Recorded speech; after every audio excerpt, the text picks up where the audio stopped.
Hello, world. Welcome to the only place where you can listen about L5R cards every day, nonstop, That's right. 5 hours All the straight. time. Are you curious about someone's opinion on Big Deck? Curious enough to watch them play pixelated L5R cards for 3 hours? Well, this is Enough Talk, the L5R video podcast. Today we're giving something special. We're reviewing all the cards from the new info dump, the new order. We're going clan by Should, clan. should should we tell the people about how we played Big Deck and you rolled me a bunch of times with the governor's estate, and then we found out that it was banned like 4 weeks before we were even starting to play Big Deck? I remember that. I remember that because it's exactly the opposite of what happened. In my defense, we went to the website the one time and we didn't see that it was banned, and I knew it was a deck. I had thought they had banned it like a year ago. So, I love that the oh, announcement big, for the banning. oh, Big Deck. Whatever. We're not going to do this. We're not going to do this. Okay, let's Um, let's stay in our lane here, which is we're reviewing Phoenix breaking down personalities. Yeah, we're breaking it Phoenix down. people. Info dump is extremely disorienting. I know a lot of people are just going to look at their favorite personalities, looking for that new Samusu guy, and then they're going to disregard the rest. Well, now you can have an opinion on everything because you just repeat what we said at your game store, and people will nod and smile. That's it. That's it. So let's jump right into it. So Phoenix, this is one of our favorite factions. This is one that we actually sort of check and recheck and check one more time. I am a Phoenix. I think I'm a Phoenix player. I'm a Shadowlands Horde player, and I have no home. And I wanted to move into Spider, but that's just a bad idea. It's like buying a crack house because you think you can fix it up. You can't. You can never get that smell out of Yep. the carpet. Don't. So I'm thinking Phoenix. I played a lot of Phoenix last arc. Historically, I love Phoenix because I love Caston, Rise from the Ashes, and Wasting So Disease. you're telling me what? So you're telling me what you like from your faction is the ability to cast over the top, unbelievably powerful, abstractly amazing spells. Got it. You Well, can I lose. Sometimes you have Rise attached and you refill your region, and then you lose. hey, you know what? Sometimes you go to cast it and they have an Imperial Edict secondary effect, and you do that thing you do where you like pick up the card and read the card and say, what does increasing province strength have to do with anything? And you're like, no, the second part, and you read it and you read it one more time and you're like, what is happening? Wait a second. I thought this was flavor text. I didn't know this part was there. I love it. Everyone does it. I do it all the time. That moment when they just get you, Absolutely. when they just get you, and you pick up the card, you read the card. You're like, does this really get me? And you know, like as soon It's as it, great too because like you secretly know what the card does, but you hope that like by reading it you will somehow it discover changed reality. that it It's like does something different. it's like Schrodinger's card. You know, like if I don't read it, I don't know what it does yet. It's All right, so Phoenix, yep. they Well, got a ton of fire guys, which is exactly what they needed. Paul has built and has been playing behind the scenes the Kojiro. Is it Kojiro Sensei, the Fire Sensei, Kosai deck, the Kosai deck? Kosayo. And it's almost there. It's almost a real deck. And with the firepower they got, get it, the firepower they got here. I get it all right. So if you So rise from the ashes we, with this guy, you cannot Imperial Edict it, which is pretty good. right, if you have courtesy triggered. So we're talking about the Koso sensei, so Korai. So the elemental master of fire. Don't make me pronounce these guys' names. So I like this guy. 3/4 for 6 is fine, not great. There's the 3/2 for 6 Earth guy who can attach stuff. I don't know how often you're going to be going first, but giving things unstoppable is nice. But mostly, the deck, like at the moment, the deck had like exactly 18 personalities, and that's including running the unaligned fire monk. So I'm glad that now I'll at least get to look over some average filler personalities and decide which one I want to play. I think Unstoppable on spells is the real deal because spells move people home a lot. But how Putting often is the courtesy going to trigger, right? Are you going Yeah, that fair enough, second, that fair enough, fair enough. next? I accept that that's a thing, but you imagine casting like Searing Siege, Unstoppable Searing Siege, or Yep, Unstoppable Seeking the Way, just like straight up get yep. you, get you, get you, get you. Uh, this is the kind of courtesy ability that can tip the balance, that can tip the scales. Like you say, it's on such a high honor faction that I don't know how much it matters, but just wanted to throw that 2 cents out there. Perfectly fine card. You're not doesn't want to move me into Phoenix, but since I'm already there and I'm already trying to blow up my own fire guys to make range 3 attacks, welcome home, buddy. This guy's basically blank anyway. Blow him off. He's there. Absolutely. I so look forward to blowing up my guys to my sensei and playing the Maho spell to blow up my guys some more. It's a theme. There you go. Just blow it all up. My theme is I hate my personalities. I say die, everybody. Here's another. Okay. Another log for the fire. This guy gives you a little synergy, yeah? It's like you blow Yeah, up you your blow guy, up get your plus you 4 blow up force. your own guy. Yep. Now, we can't make ranged attacks into nothing, so we can't use this guy's unopposed force generation. No, it specifically says that after that, if it was and fire bow to destroy and any- bow okay, or gotcha. destroy any enemy card, so it's like it's got to do something to the opponent anyway. So another fine card. This one a little less good because 2 force for 5 isn't quite like the math doesn't line up the same way as 3 force for 6, but it's a fire Shugenja, and I'm in the market for those right now. So thanks, buddy. Little disappointed it's the rare. I gotta be honest. I feel like you want something more exciting from your rare card. I agree that the stats aren't the best, but when has Shugenja's force to gold ratio ever been awesome? And I think this is a card that gets so good in multiples that The Nube Shiho. Shugenja, good force to gold. I want the Nube Shiho in fire form. I'm not asking for much here. You got me. I just want a personality from one of the most broken sets in the history of L5R to be ported over to the faction of the Phoenix. Like, come on. Can I What? jam on Nomura? Okay, jam. All right, I think this is a guy that gets really good at multiples, and I think he's better than. Remember that 6 of the fire guys that you're playing right now are the 3 and 3 of the fallen guys. I think this guy is better than Right. both of them. And they're all rotating out, right? So you need something to help keep the thing filled. But he's not just filler, though, is what I'm saying. Like, when you go to battle and you blow up your 1 or 2 force idiot, You're who gets a right. range You 3 can, and if then you have gets 2 6 of them, force or plus 4 force. yeah, you're Like, right. that's the real deal. And you can spread it out with multiple. Okay. Like, it's a big swing. It's like first action, shoot your guy and get 4 force. That's what a fair do you point. got? Yep.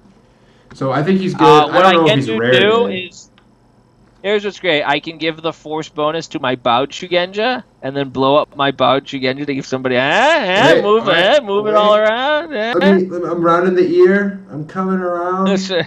Oh, That's just- I got I've it. touched it, I've touched it. Touchdown. I touched it. Woo. All right. What else we got in Phoenix?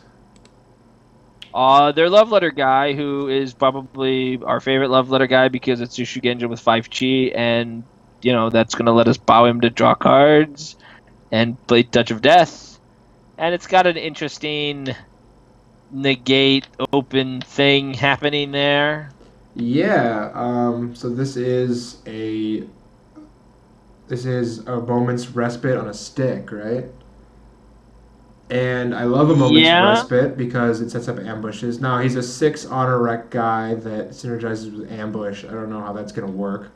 It won't, but I will try. Yeah, I will try. that's right. We will put Touch of Death and Ambush and this personality all into one deck and lose a lot of games. But it's what we want to try to do. So this is a card that supports he helps counter strategies that I don't think really exist anymore. There's not a lot of there's what did we say? 0 limited actions in this set. Yeah. So what are you negating?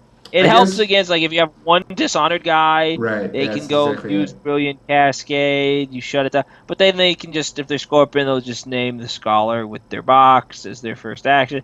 It's tough. It's tough to see it having great impact. But if you're playing Honor, a 5 chi Shugenja with 3 pH for 5, that's a real card for you, and you can put down make a fear equal to your chi, and now you're making a fear 5. Or you can put down your make a ranged attack equal to your chi, or you can just bow to Wrath of Osana. Well, 5 is a big number. Yep. He duels. He casts So, spells. yep. A lot of these newer card draw effects, they all key off of your chi. So he looks at a lot of cards. This is a really powerful card. When you see guys like this, you're gonna look at the ability first, and I'm guilty of this too. This is something that Paul has sort of beaten out of me over the years.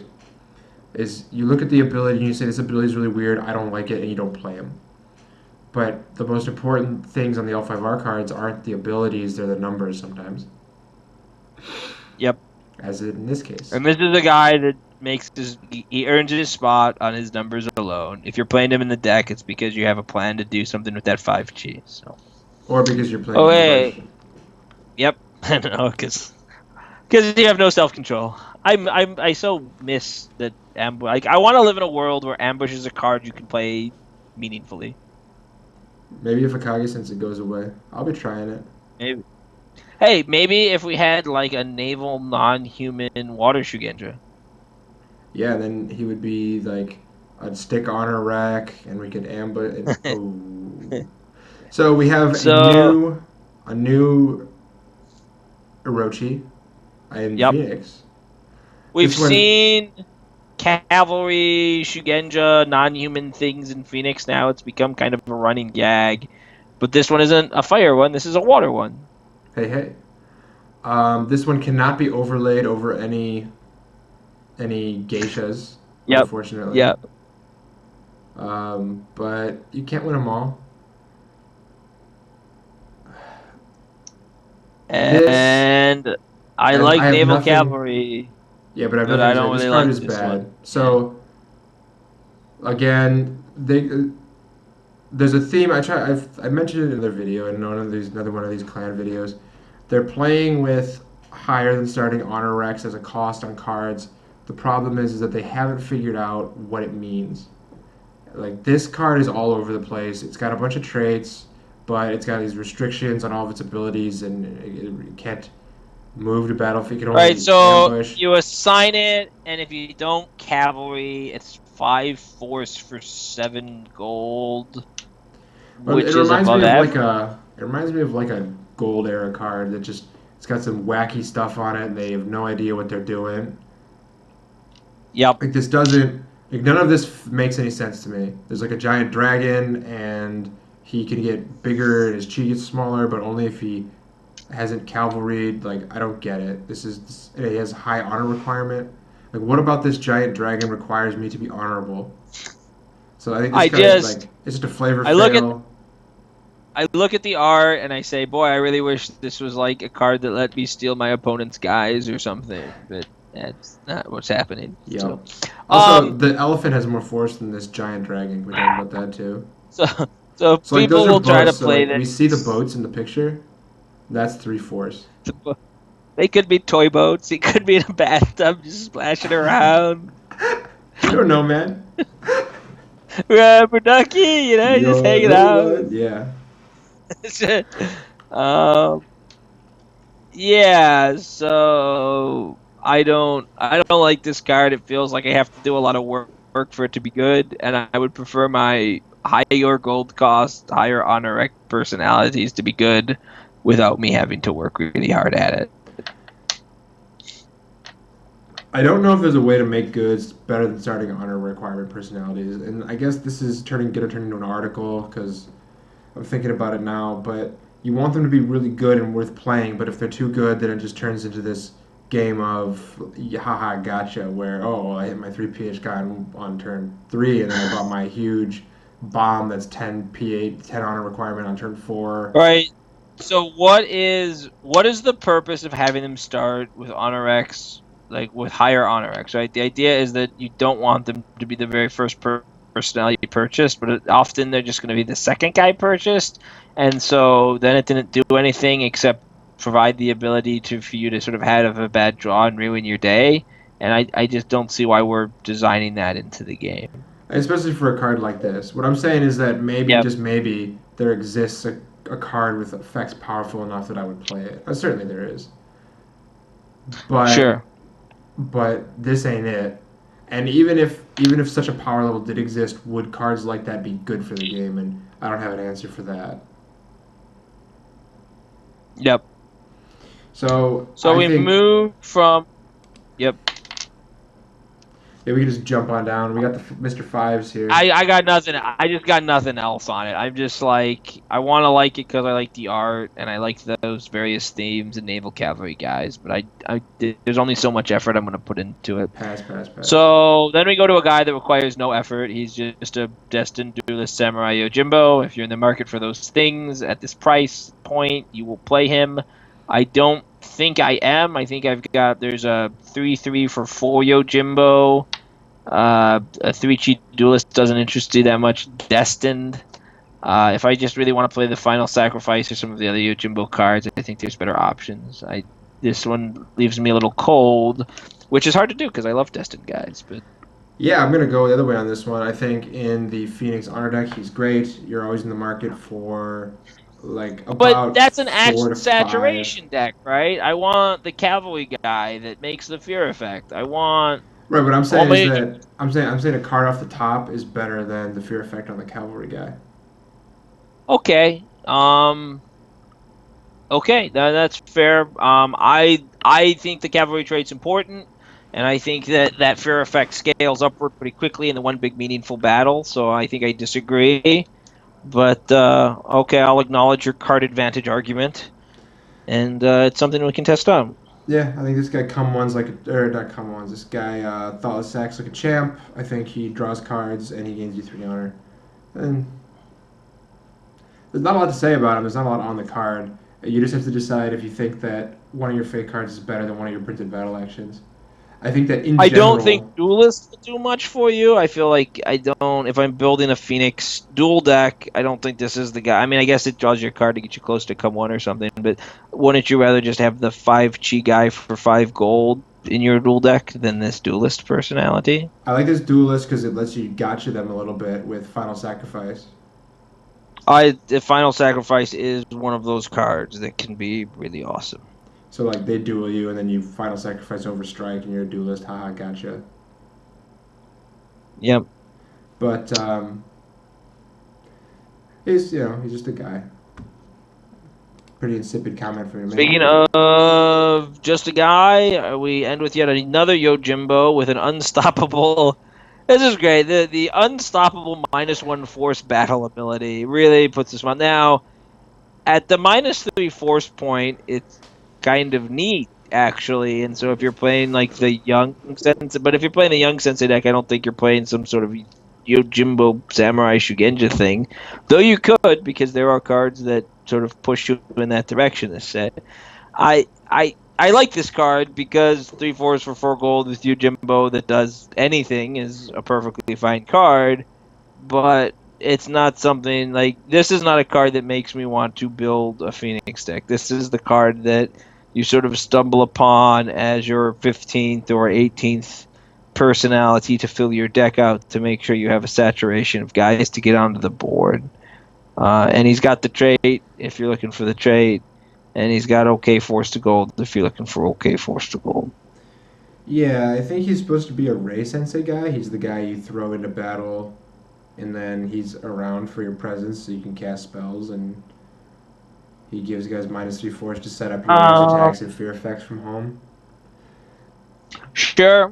Is there? I mean, now my question with the unstoppable -force is, I'm not sure there's a single card in the environment that interacts with force penalties. Is it interrupt? So they can't redirect it with the event or something. There's not. There's very little that would have stopped it. So it's sort of like they just slap this on here because it's this cool thing from this one Siege thing that Brian Reese really likes, which I think is fine. I like Siege too.